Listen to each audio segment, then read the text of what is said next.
Assalamualaikum warahmatullahi wabarakatuh. Saya Kumala Puspasagita dengan NIM 20083040007 dari kelas IAT 4A akan mereview buku Rekonstruksi Sejarah Al-Quran, yaitu pada bagian lampiran 1 dan lampiran 2.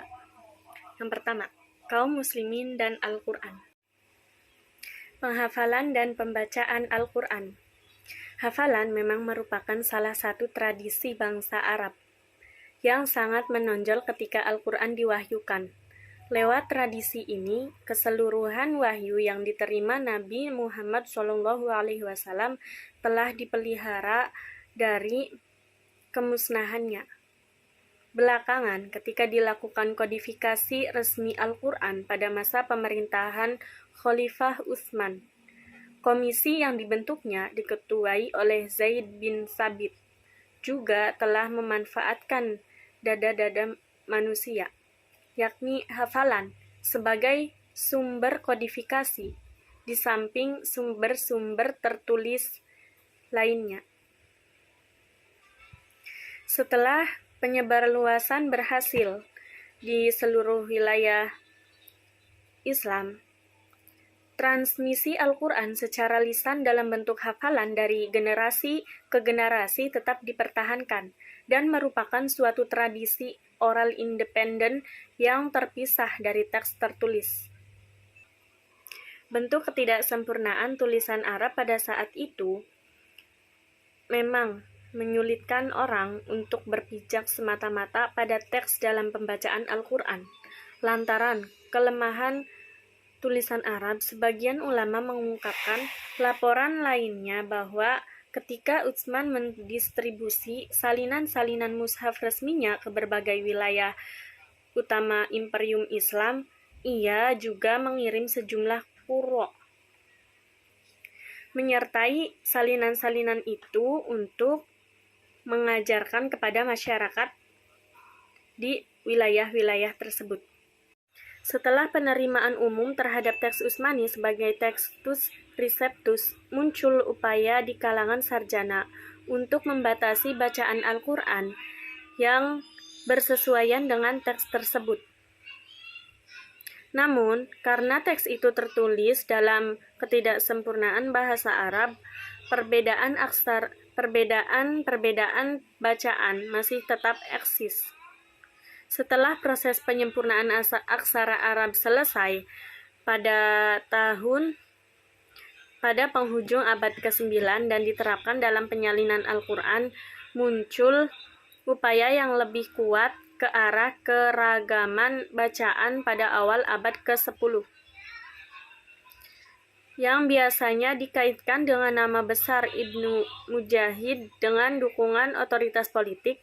Gerakan ini berhasil memeras sejumlah besar bacaan yang eksis di kota-kota besar Islam ketika itu.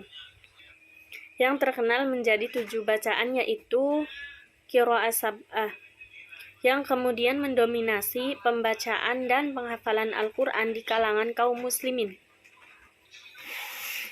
Dalam khazanah literatur Islam, selain tajwid, terdapat beberapa istilah lain yang lazim digunakan untuk merujuk ilmu spesifik pembacaan Al-Quran ini, yaitu 1. Tartil, berasal dari kata rotala yang berarti melagukan, menyanyikan, yang pada awal Islam hanya bermakna pembacaan Al-Quran secara melodik. Asyuyuti menjelaskan bahwa tartil mencakup pemahaman tentang pausa dalam pembacaan dan artikulasi yang tepat huruf-huruf hijaiyah.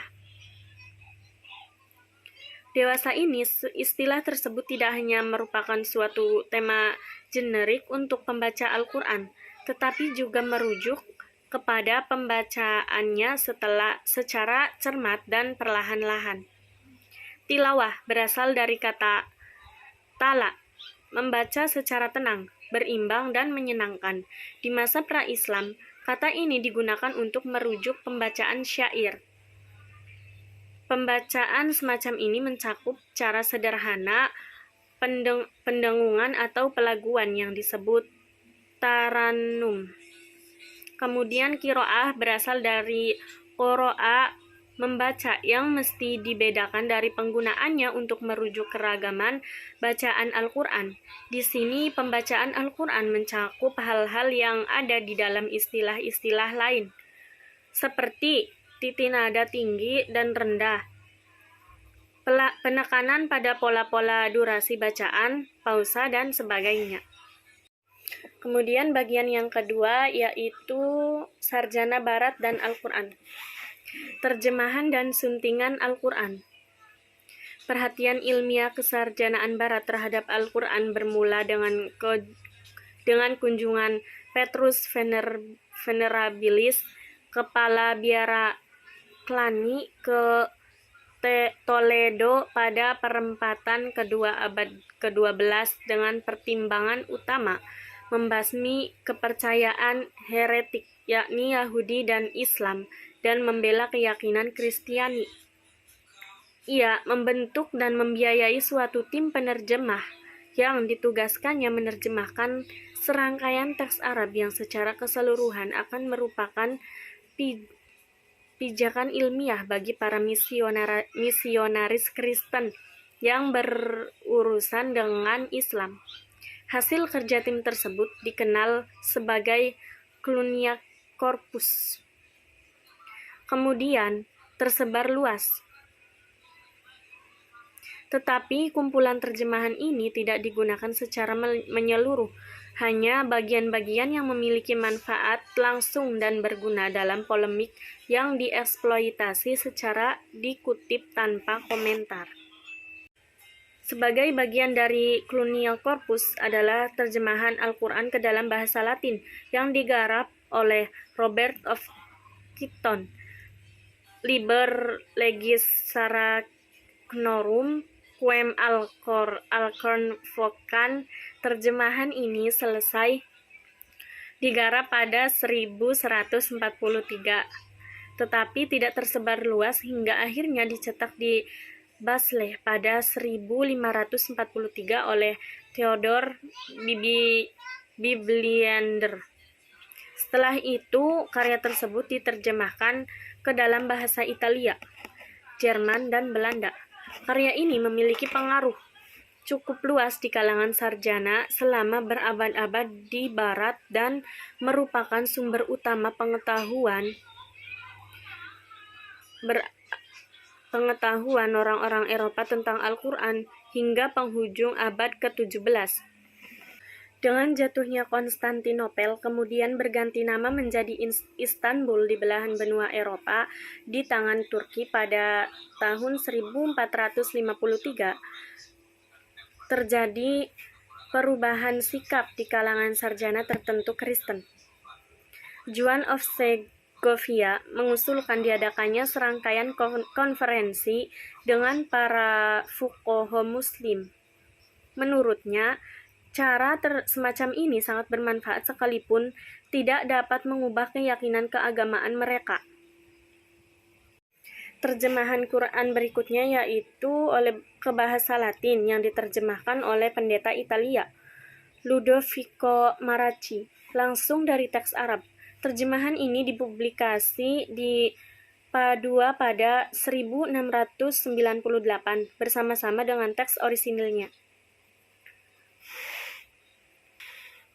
serta catatan-catatan dan bantahan.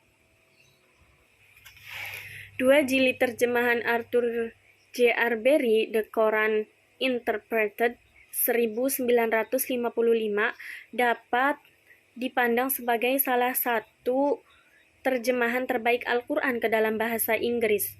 Karya ini adalah kelanjutan dari terbitan perdananya, The Holy Quran in Introduction with Selection, pada tahun 1953, yang merupakan suatu terjemahan eksperimental bagian-bagian terpilih Al-Quran dengan menggunakan berbagai metode. Cukup sekian materi yang dapat saya sampaikan, kurang dan lebihnya mohon maaf. Billahi taufik wal hidayah. Wassalamualaikum warahmatullahi wabarakatuh.